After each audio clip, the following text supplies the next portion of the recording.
في منطقة صحراوية ويواجه العديد من العقبات غير المدروسة للوصول إليه. كان محمد إمام روج لأجدد أعمالها السينمائية فيلم لعبي مع العيال، والذي انطلق عرضها لينافس ضمن موسم أفلام عيد الأضحى لم برك 2024.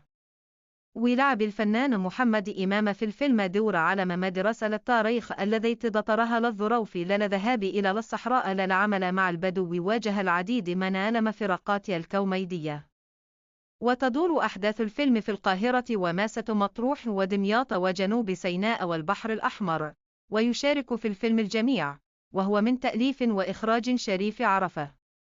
طرحت شركة الإنتاج تريلر فيلم العب مع الأطفال بطولة محمد إمام وأسماء جلال وباسم سمرة، المقرر عرضه خلال موسم عيد الأضحى السينمائي في إطار عمل كوميدي، حيث يلعب محمد إمام دور مدرس التاريخ